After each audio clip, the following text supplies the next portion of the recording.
We've worked our whole lives, saved and invested just to achieve financial freedom, and been led to believe that instead of painting the perfect financial picture, everyone's plan is the same. But the truth is, no one is like you, and you deserve a financial strategy just as unique as you are.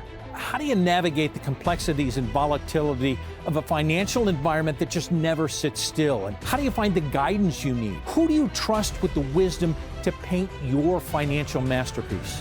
You've arrived. This is the Wealth Council.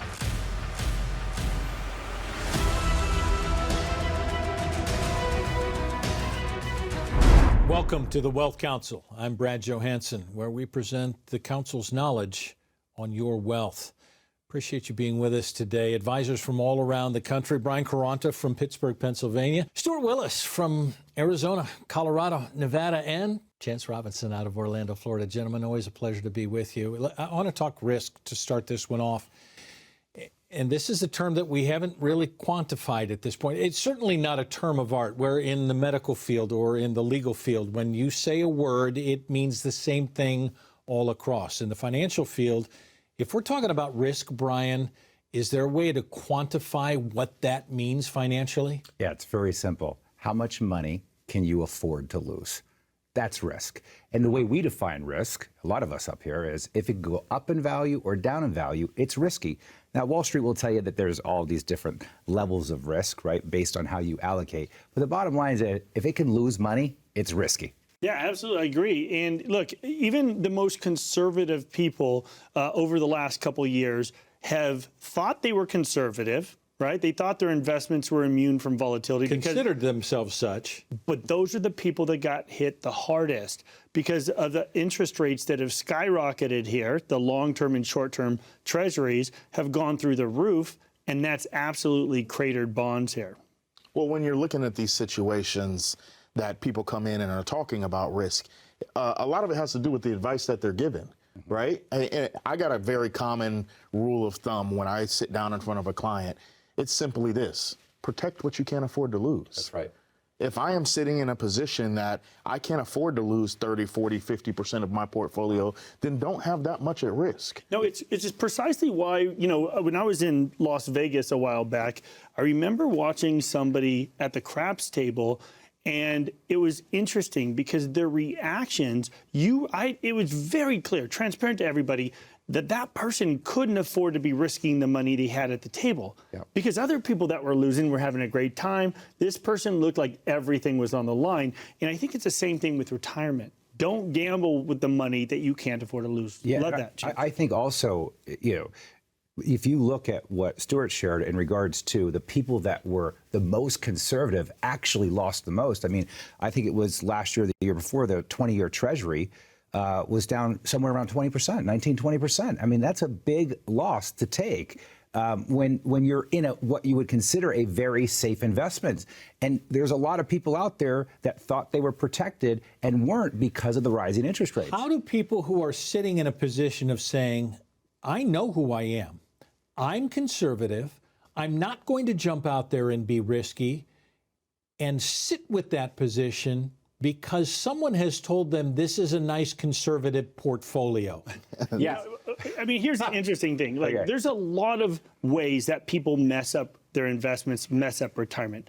At the top of that, we believe you need to have a tax plan.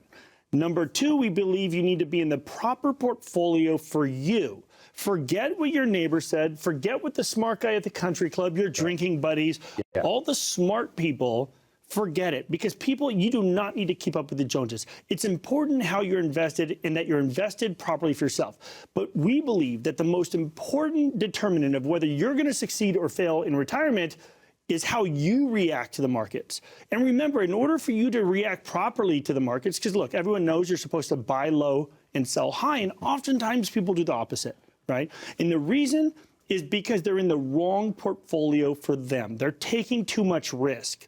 And you need to understand truly how much risk you're taking and how much you're comfortable with. If we know that this is the formula, buy low, sell high, and you're telling me that most people are doing the opposite? Yeah. How do you find that most people are doing the opposite? Well, because they're usually bailing out of the markets at the wrong time because they're risking money they can't afford to lose. With a proper plan, you should be able to hang through market volatility. The problem is when you risk 100% of your life savings, you're talking 30, 40 years of work that people are being convinced to risk, right? They should not be risking 100% of their life savings. Most people that are retiring today can't afford to do that because they need to live off of that money for the rest of their lives in the form of income. So if their portfolio starts to go down and they plan on living off of that and they're taking money out, they are compounding losses, they are locking into losses, and this is when they'll get frightened and sell at the wrong time because they're afraid of that account balance going to zero. Here's what I get. This is maybe another term of art that's a little waffly here. The long haul, we hear, Chance. I'm going to be in it, or I have a guy that tells me I'm supposed to be in it for the long haul. The thing that's interesting about that commentary is, you know, when you sit down, how many of you, you know, out at home have heard, oh, it's a paper loss, don't worry about it, it'll come back, right? Right. And in the funny context to me, I'm like, we can all put this into a really simple context. If we all had $100 at the table and we're sitting at the blackjack table, I'm a blackjack guy, right? And my 100 goes to 2, and then 2 goes to 3, and 3 goes to 4. When's the best time to get off the table? Right. We all know it, but what does everybody do? Yeah. Oh, I'm on a roll. Yeah. I'm hot. You know, I can't going. lose. And then what happens? If you play long enough, the house always wins. The market is the same thing, right? It works the same exact way. We understand that. So when I say protect what you can't afford to lose, don't play with what you can't afford to lose. If I'm sitting in this situation and I know if I lose 30% of this, if I lost 30% of that $100, right, what do I got? I got $70 left, right? To get back to 100, what do I need to get back? It's not 30% because 30% of 70 isn't going to get me there. I need a 43% return to get back to 100. Yeah, right. So the question is, when we look at the context of how the market really performs, when we see that 30% drop, what is the average investor really earning, and how long is it going to take to get back to where you're at today? Well, you know, it's a valid point. And I think the good news is that now we're starting to see interest rates spike, right? We're seeing all-time highs. Basically, we haven't seen this interest rate environment since 2007, I believe it was, 2006, and for the 10-year Treasury. The good news is that it's a great time to start considering refinancing your retirement, because now that interest rates are high, for those people that can't tolerate the markets, that can't tolerate volatility, there are safe places now to put your money long term at some of the greatest rates we've ever seen. And it's not whether or not the markets will come back. I mean, the markets do come back over time. The question is, are they going to come back in the time period you need it to come back in, when you are going to need your money the most? And that's the mistake we see most people making. And remember this, it's really easy to tell somebody to take risk with their money, especially if they get paid a fee or commission to do it. Correct. You know what your risk tolerance is? Why is knowing your risk tolerance so important? Is your financial advisor's idea of risk the same as yours? And how do you know? Find out where you stand. Receive your personalized Wealth Counsel risk report right now. And all you have to do, call the number below or scan the QR code. The Wealth Counsel returns after this. Focusing on the financial aspect of retirement is important, but how does the change of pace in life affect you emotionally? After this. Are you preparing to make your retirement funds work for you while not taking too much risk? While there is no substitute for sitting down with an independent financial advisor, why don't you learn the strategies of investing as well? Call for your free retirement investing guide from the Wealth Counsel right now to learn about investment strategies that align with your goals. Call for your free retirement investing guide from the Wealth Counsel right now. 844-463-3466. That's 844-463-3466. Welcome back to the Wealth Counsel. I'm Brad Johansson here with Tom Mosley out of California, Prashant Sabapathy out of Baltimore, Maryland. Gentlemen, we just finished the last segment in the other studio talking about risk management, risk tolerance, people becoming scared.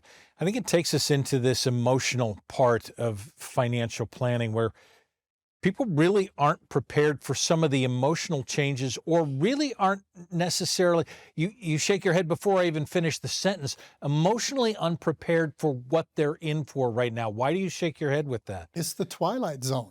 I mean, it really is. It's not the twilight of life, but it's because it's going to be 20 or 30 years for a lot of people, but it's an unknown. They've from the time they were in kindergarten, they had something to do from Monday through Friday. They went to school and then they went to work in general. Or This was their identity. They had a pattern. And then when they break that pattern, I had one couple one time tell me, they said, I used to spend a lot of money on Saturdays. And now I go to Home Depot every day and I go to Michael's every day and we spend a whole lot. So there's a whole different pattern in retirement because every day is a holiday. So it creates a lot of discomfort because we are creatures of habit if we're anything. And that may be a form of, I've always had structure. Yeah. Mm-hmm.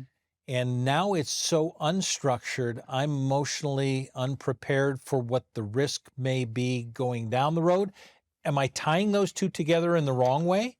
No, I think you're exactly right. I mean, it's absolutely a disruption of lifestyle. And so we're creatures of habit. And anytime there's an interruption to that, it's almost like a big culture shock that we have to readjust and get used to. And so one of the things that we always talk about, at least in our practice with the folks in Washington, D.C. and Baltimore, is why not try to test drive your retirement a little bit? Instead of just going from working full time to being fully retired, why not scale into that, ease into that, adapt to the lifestyle so that you can have a really better understanding of what life may look like? I think that's a great way to ease into it without really creating that culture shock. Tom, you've actually been in the ministry as well as being in financial services. Is there something that correlates with a faith-based lifestyle, an understanding of where we are, and moving into another world that kind of correlates? We need to understand that we're going to be different and it's okay to be a little bit uncomfortable with a new financial plan? I think that's true. When you take it on a faith basis, the Bible tells us very little about heaven because that's the uncertainty in the future. We know it's going to be great. And I think retirement can be great, and retirement is great for people. But if you add the biggest uncertainty, I think, with the people that we run into in California is, where's my income coming from? What kind of solid income? Because every single 2 weeks, 1 week, 1 month, they got a what? They got a paycheck. That's right. And so that uncertainty, if you don't have a written plan that lays that out, and that's the foundation of a good retirement plan, is where's my income coming from? And if you don't have that in place, people are thinking that their income's coming from their savings. Oh, yes. I mean, that's what they think. And, at the end of the day, it's just about money in, money out. And when you retire, it's all about where the money in is going to come from. If it's not coming from a paycheck, it's got to come from things like Social Security.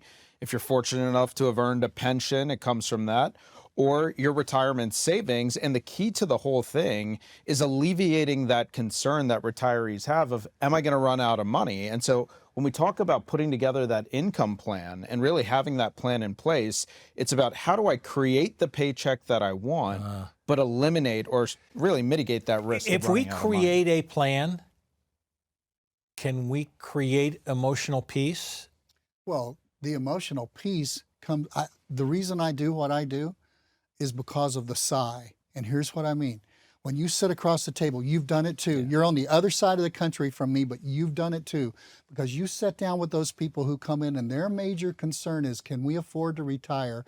Which means, well, we have enough income, which means, well, when one of us is gone, if they're married, will it still be there? Will it last as long as we do? And when we create that plan and we build a plan out of the 401ks and the IRAs and the other things that they have, and we put it together and we really address income, and the sigh, they sit across the table and they go,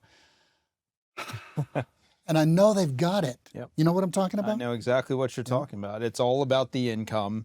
And when you have more income than you actually need on a monthly basis coming in, nothing can really throw you off financially. I mean, life's going to come at us, but you'll be prepared. So you can plan for an identity change and you can plan for an emotional change. Call the number below. Receive your own Wealth Counsel written financial form. We're going to prepare that plan specifically for you, no stone unturned, in order to build a plan that's perfect for you. Receive the Wealth Counsel written financial plan by calling the number below on your screen or scan the QR code. And the Wealth Counsel continues after this. Up next, from faith to financial, hear Tom Mosley's story about his faith called him to the financial services field. Stay tuned, you won't want to miss this. Are you preparing to make your retirement funds work for you while not taking too much risk? While there is no substitute for sitting down with an independent financial advisor, why don't you learn the strategies of investing as well? Call for your free retirement investing guide from the Wealth Council right now to learn about investment strategies that align with your goals. Call for your free retirement investing guide from the Wealth Council right now. 844-463-3466. That's 844-463-3466.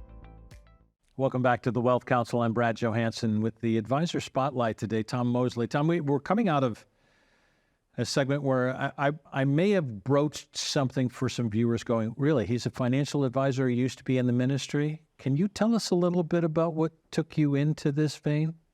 I did used to be in the ministry for almost 2 decades, and then some family changes I went through, and so I decided I got into the financial industry at that time in 1995, way back then. That's way a back long time ago. in the dark ages. And I remember when I first sat down with my 2 managers, I was working out of a little office in Pasadena, California, and they said, "Who do you want to work with?" And I thought about it for a minute, and I said, "I want to work with retirees." And they looked at me like I was crazy because they were thinking I would say doctors or lawyers or somebody that made a lot of money. Wealthy area. Right. And they said, well, why would you want to work with retirees? Remember, this is 1995, and the leading edge of baby boomers were just turning 50, and every financial advisor that was out there is not a retirement expert like they are now. And so I said, I want to make sure, because I had, in the church work, I'd been in charge of benevolence many times. And I've had people stand across my desk, sit across my desk, and they were trying to decide to buy food or buy medicine or something else that was essential. They didn't have enough money for both. And I said, I want to work with retirees to make sure they never run out of income the rest of their life. I backed into my mission statement for my company, but that was the core of what I wanted to do. But in the core of that, you're starting as the people who are looking sideways at you saying, why would you want to do this for people that are not there yet? What have you learned from 95 till now in the benevolence area of trying to deal with people in retirement? I've learned that you can't wait till the last 2 minutes of a retirement plan, like the last 2 minutes of a football game. You can't wait till those last 2 minutes and decide to put the plan together all of a sudden. You've got to work on that plan along the way, and you've got to develop it so that when you do get to that retirement age, what I call the retirement red zone, being an old football coach. Heck yeah. Okay, I call it the retirement red zone because that's the time. You can't be 35 points behind in the last 2 minutes and catch up. You've got to start building a plan along the way. You said something earlier about the people that you were dealing with were moving into an area that they didn't know before, and you were trying to figure out how to help them along the way. What's the change in that time frame for you about finding that peace at the end of the journey? Well, finding peace has to do with tying last segment with this segment, with finding certainty, with finding the fact that you have confidence that what you're doing is going to work. I mean, if you know that you're starting to lay the groundwork to collect what I call the lumberyard during those 20s, 30s, 40s, even into your 50s, you're just collecting the lumberyard. You're accumulating, and when the market's down, you buy more. But when you get into retirement and the market's down, you're having to take more out. So having a plan that gives you some certainty that you're going to have guaranteed increasing income for the rest of your life, that brings such peace of mind, that brings such certainty, and then you'll know whether you can buy food and medicine or maybe one or the other. Sounds like you have found the joy in doing that because you've been able to direct people along that path. I will work as long as I'm able to work. People ask me all the time, how much longer are you going to work? I will work till that doesn't bring me joy, and that brings me such joy to see that contentment that comes to people when they know they have a plan. Tom Mosley, thank you. The Wealth Council returns after this. Is legacy planning a burden for only the wealthy? The answer may surprise you after this. Are you preparing to make your retirement funds work for you while not taking too much risk? While there is no substitute for sitting down with an independent financial advisor, why don't you learn the strategies of investing as well? Call for your free retirement investing guide from the Wealth Council right now to learn about investment strategies that align with your goals. Call for your free retirement investing guide from the Wealth Council right now. 844-463-3466. That's 844-463-3466. Welcome back to the Wealth Council. I'm Brad Johansson. Gentlemen, always nice to have you with us. And we're talking about something that goes to the end, maybe, of the retirement plan, or some people actually believe goes opposite of the retirement plan and may be confused. We're talking about legacy planning. We want to show that we've had a successful life. We want to continue to move that forward to the people that we love once we're gone. Stuart, if I ask you about legacy planning, do you have most people coming in on a legacy plan who have figured out the whole retirement legacy plan together? No, I mean, honestly, it's one of those things that people just procrastinate on. They know they need to get it done. And look, I've been proposing people getting their estate planning done now for 20 years. And to the truth is, I'm a bit of a hypocrite because I just got mine done last year. Oh boy! Right, and right. I always say, do as I say, not as I do. Right, just to be clear, you procrastinated like everybody else. Everybody else does too. So it's a human instinct to do that. And I think one of the important things to do is just to make sure the whole purpose of an estate plan is to make sure you have the people in charge that you want in charge and that you're giving your money to the people you want to give it to. You don't want to let the states determine who gets your money. And you don't want the attorneys involved because they end up just eroding tons of your life's work. Yeah, well, not only that, but you don't want the IRS to become the largest beneficiary of your money either. In what way? Well, so take retirement accounts, for example. I mean, if you don't properly handle the distribution of your retirement accounts under current tax law, the entire balance of your retirement account become taxable. So imagine this. There was an article in Money Magazine about a father who had passed away. His son inherits his IRA account. His son knows nothing about how to properly inherit the money. Okay. The son takes the money as a lump sum, $500,000 lump sum, and winds up owing the IRS over $240,000 in taxes. We're talking about almost half of the IRA wiped out in taxes alone because Dad didn't set up the beneficiaries correctly.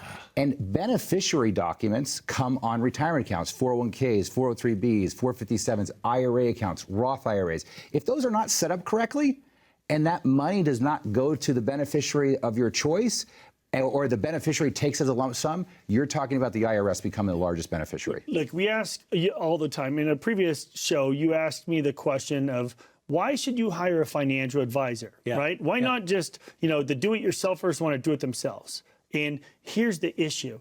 The mistakes can be incredibly costly. Yeah. Like Brian just said, listen, if your beneficiary doesn't have somebody guiding them, they may just check lump sum, right? A lot of people don't take payments. They don't understand the implications. And look, we make a real clear commitment to our clients.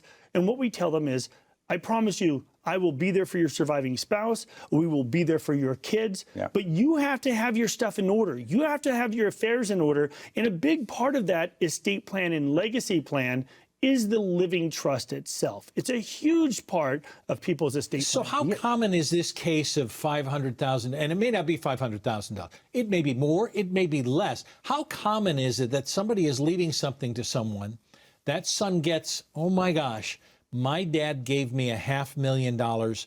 I'm in great shape. And now 6 months later, I'm in trouble. Yeah. Well, it happens more than you think, and that's because most people don't understand how important that beneficiary document is. How about this? You lose your spouse later on in life, right?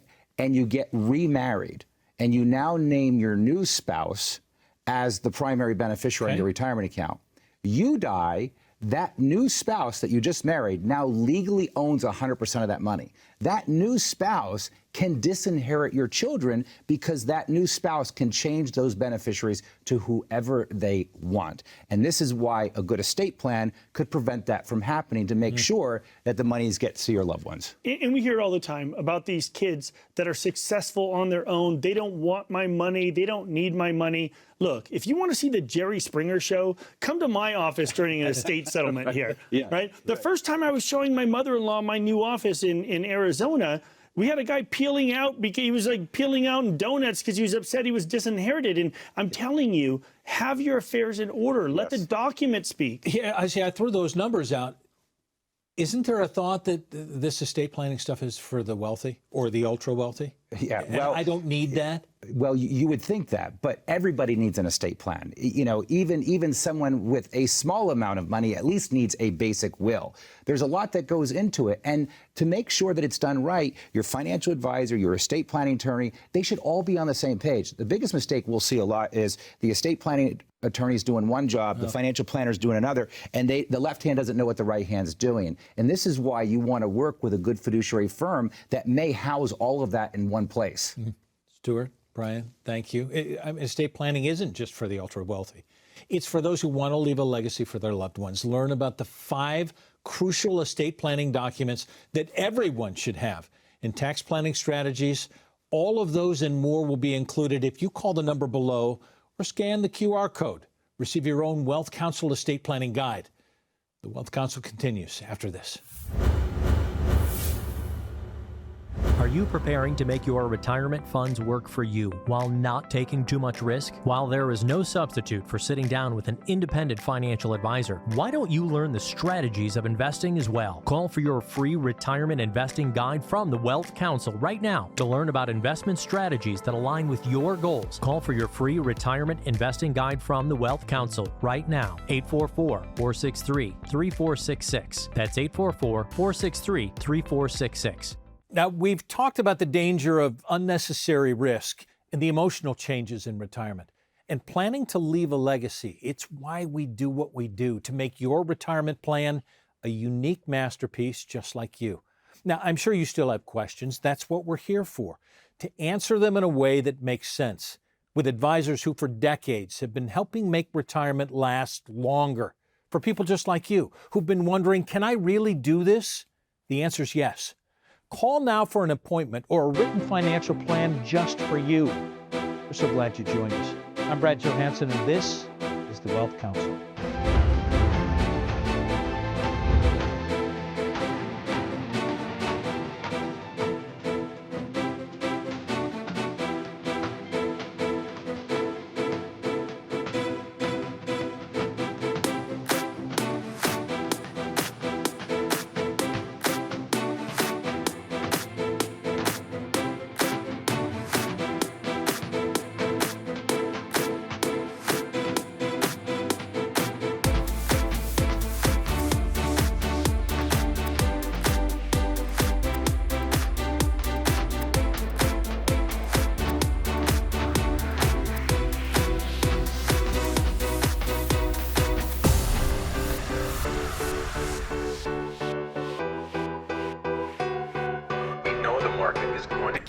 From here. This is the biggest monthly decline in 10 years. People's 401ks today. Well, my investments are tanking.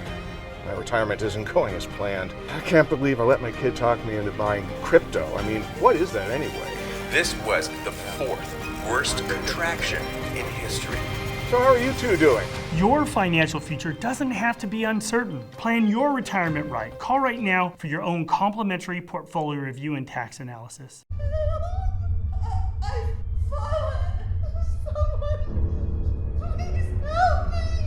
With any of Life Alert's 3 emergency systems, help can be summoned immediately, and batteries never need charging. This is Life Alert. I'm calling for help right now. Life Alert saves a life from a catastrophe every 11 minutes. For a free brochure, call 1-800-808-1940. 1-800-808-1940.